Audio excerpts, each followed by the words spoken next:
Berenstain Bears and too much vacation. Can a bear's vacation with more rain than sun end up being the one that's most fun? The Berenstain Bears and too much vacation. Well, that's everything, said Mama Bear as she and Sister and Brother Bear held the car trunk lid so that Papa Bear could tie it down. Not quite, said Papa, running back into the treehouse. We almost forgot the camera, he said when he reappeared. What good is a wonderful vacation without photographs to remember it by? Good thinking, Papa, said Brother. May I take some pictures when we get there? And how about me? Sister wanted to know.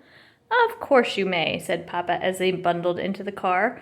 We're all going to take pictures of the most wonderful vacation the Bear family has ever had. All right now, everybody buckle up and we'll be on our way. 4 safety belts clicked into place, and they left their safe, comfortable treehouse and headed for the excitement and adventure of a vacation high up in the wilds of the Great Grizzly Mountains. It had been Papa's idea to take their vacation in the Great Grizzlies. It'll be a real wilderness experience. We'll live off the land. We're getting too soft here in the valley with all our supermarkets and other conveniences. When he saw the ad in the newspaper, there was no holding him. It said, try a wilderness vacation. A lovely mountain cabin complete with a rowboat by beautiful Crystal Lake. Ah, said Papa, painting beautiful word pictures. To wake with the rising sun and catch our breakfast from a clear mountain lake. To bathe in its sparkling water. To snack on delicious wild berries as we tramp the mountain trails. To gaze at the beauty of a mountain sunset. Then to sleep through the peace and quiet of a mountain night far from the noise of traffic and neighbors' barking dogs. It all sounded great to the cubs. What kind of fish will we catch, Papa? Said Brother. Trout, no doubt, he answered with supreme confidence. But Mama wasn't so sure he would catch anything. So when she packed, she took along some canned goods in case the trout weren't biting, and some books and games in case of a rainy day. I can almost taste that fresh-caught trout, said Brother, as the road led ever higher into the mountain forest. And I can almost taste those yummy wild berries, said Sister. And don't forget my terrific wilderness stew, said Papa as he turned onto an even steeper road. But we didn't bring things for stew, objected Mama. All we brought are some canned goods. Of course we didn't, laughed Papa. I'm talking about my special live-off-the-land survival stew. It's my secret recipe. I make it from bark, leaves, and roots that I find in the woods. When will we get there? Asked the cubs. Very soon. I can tell by the smell of the mountain air, said Papa, taking a deep breath. That's not mountain air, complained Brother, making a face. That's skunk. Said Papa, wrinkling his nose. A good time to start taking those pictures, thought Mama. Pew, said Papa. Click, said the camera. There's a cabin, shouted Sister as they rounded a bend. And there it was indeed, a mountain cabin beside the lake, complete with rowboat. Of course, it wasn't quite as they had pictured it from the ad. Crystal Lake looked more like mud soup. The lovely mountain cabin looked more like a tumble-down shack. There was a rowboat, all right, but it was half sunk in the lake. But Papa wasn't the least bit discouraged. He was more excited than ever. It's perfect, he shouted. The most perfect live-off-the-land vacation spot I've ever seen. Mama wasn't so sure. She noticed that there were no wires leading into the cabin, which meant there was no electricity. That's the last thing we need, scoffed Papa. What you need on a live-off-the-land vacation is plenty of can-do spirit and lots of forest smarts, and I've got enough of those for all of us.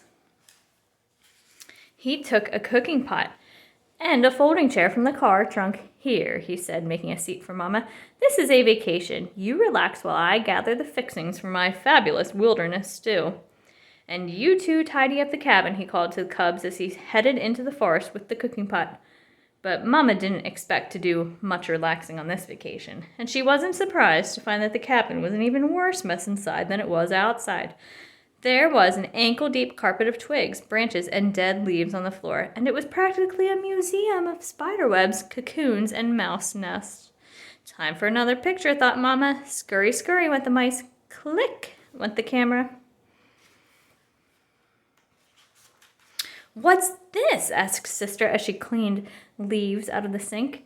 That's a hand pump for water, answered Mama. Just what I need. It was Papa back with his cooking pot full of strange-looking bark, leaves, and roots.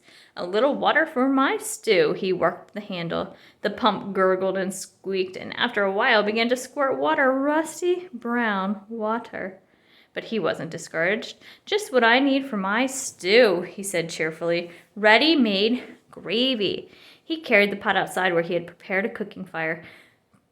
It was very exciting for the cubs, but Mama wasn't so sure, so she made a fire in the fireplace and warmed up a supper of canned beans and dried honeycomb. When Papa cried, "Stew time," the cubs ran out for a first taste. Mama followed with the camera. "Here's to living off the land," said Papa, holding up a big spoon of the strange-looking stuff. Then he, brother, and sister each took a taste.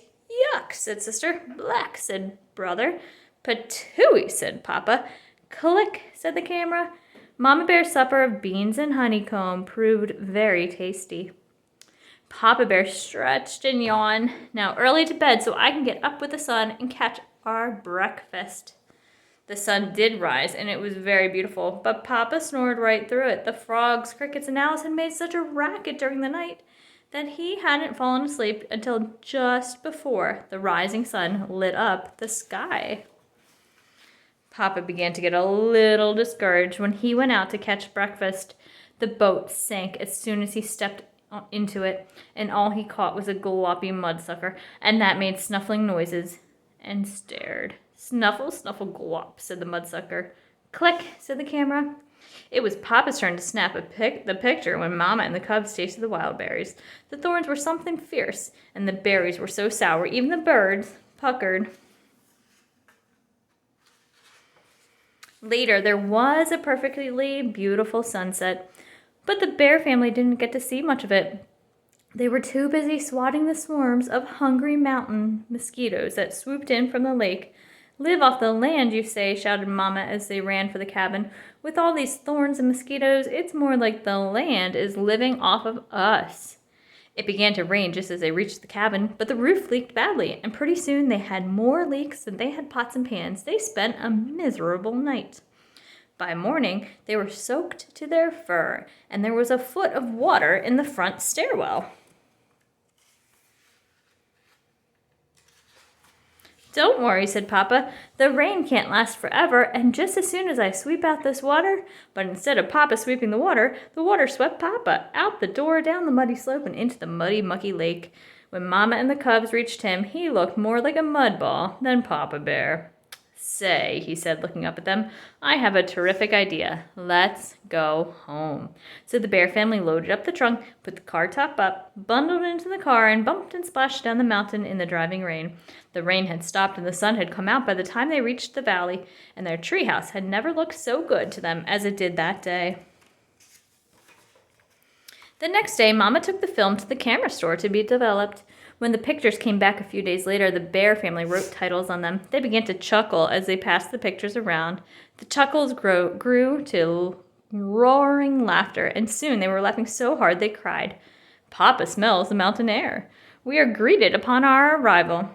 We taste Papa's wilderness stew. Papa catches our breakfast. Our first taste of wild mountain berries. Papa decides it's time to go home." And every so often, through the years, they take out those pictures and have an absolutely wonderful time enjoying the worst vacation the bear family ever had.